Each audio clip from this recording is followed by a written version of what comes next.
안녕하세요. 뉴간남입니다. 오늘은 뉴질랜드에 대해서 좀 알아보고자 합니다. 저희가 잘 알 수도 있고 모를 수도 있고 한 부분을 좀 심층적으로 조사를 해서 한번 알아보고자 합니다. 먼저 뉴질랜드 국기인데요. 그 다음에 보여드릴 국기는 어디일까요? 네, 호주 국기입니다. 그러니까 호주 국기에 비해서 뉴질랜드 국기의 차이점은 네, 유니언 잭 옆에 빨간색 별이 4개가 있다. 이렇게 보시면 되겠습니다.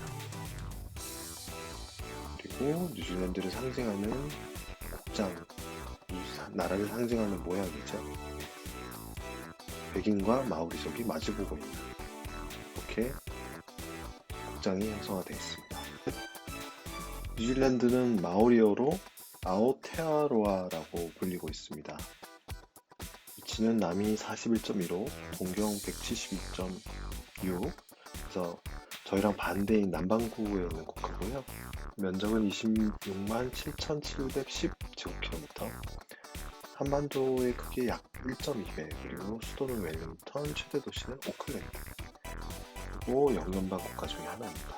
이 크기가 조금 실감이 안 나실 수도 있는데 뉴질랜드 지도에서 따와가지고 남북한 합친 한반도의 지도와 동일한 크기로 비교를 해보면은 이렇게 크기가 좀 차이가 난다는 걸 아실 수 있습니다.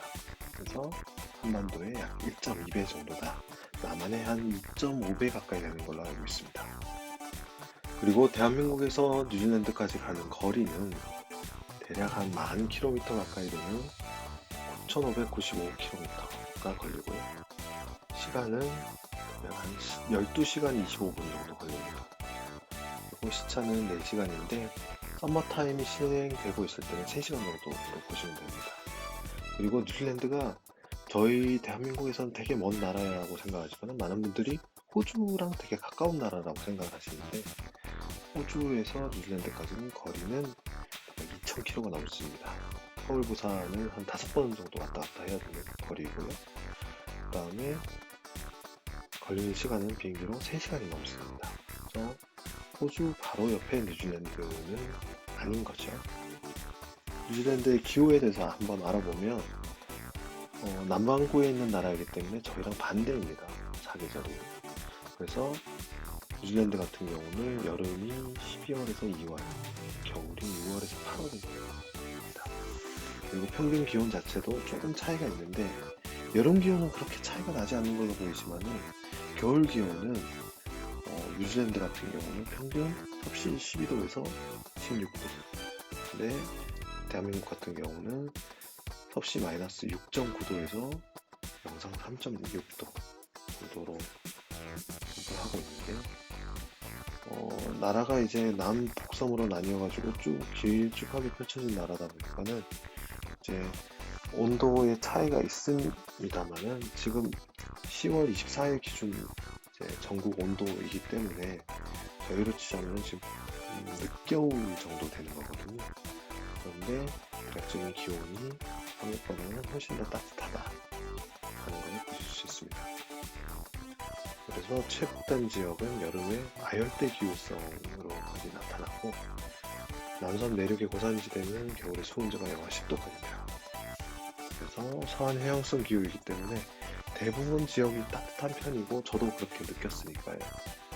그리고 하루에 사계절을 모두 경험할 수 있다라고 하는 거는 이제 아침 저녁으로는 좀 쌀쌀하고 낮에는 따뜻하고 오히려 좀 더운 편인데 또 중간중간에 비가 오면 좀 서늘해지고 이런 것들이 좀 다양하게 펼쳐진다 이런 의미인 것 같습니다. 그리고 아무래도 한태평양 지진대에 속하는 나라이기 때문에 지진이 좀 자주 일어나는 편이다. 최근 10년간에 가장 큰 영향을 미쳤던 지진은 2012년도에 크라이스트처치에서 지진이 한번 일어났었는데 대략 한 100명 이상의 분들이 사망을 하셨습니다. 그래서 크고 작은 지진들이 좀 있는 편이다 라고 말씀드릴 수 있겠고요. 인구 같은 경우는 아무래도 수치를 가져오다 보니까 대한민국하고 비교를 해서 보실 수밖에 없는데 일단은 대략 한 500만 넘는 사람들이 뉴질랜드에 살고 있는데 한국 같은 경우는 5천만 명이 넘죠. 그리고 자연 증가분이라고 해서 태어나는 사람에서 사망하는 사람을 빼보면 뉴질랜드 같은 경우는 대략 2만 명이 넘는 선에서 유지를 하고 있는데 대한민국은 최근에 마이너스 5만 명이 넘는 정도까지로 떨어졌다. 보실 수 있습니다. 그래서 이런 부분들은 조금 저는 되게 걱정을 하고 있는 부분이고 앞으로 뉴질랜드와 좀 차이가 있을 것 같다라고 하는 부분입니다. 그리고 기대수명 같은 경우는 비슷하게 남자는 한 80세 정도에서 비슷하게 유지가 되는 것 같고 여성 같은 경우는 좀 차이가 있지만은 뭐 대략 한 85세 정도, 86세 뭐 여기에서 이제 머무르고 있다라고 보시면 되겠습니다. 그래서 인구의 분포 같은 경우는 인종의 분포 같은 경우는 유로피언 그러니까 백인이라고 볼 수 있겠죠. 백인들이 거의 70% 넘게 그리고 마오리족이 16%, 그다음에 퍼시픽 피플즈가 이제 태평양 쪽의 원주민들을 얘기하는 것인데 8%, 그다음에 에이시안이 점점 증가를 해서 15%인데 이 부분은 이제 중국 쪽 인구들이 많이 유입이 됐다가 최근에는 또 많이 감소를 하고 있는 것으로 알고 있습니다.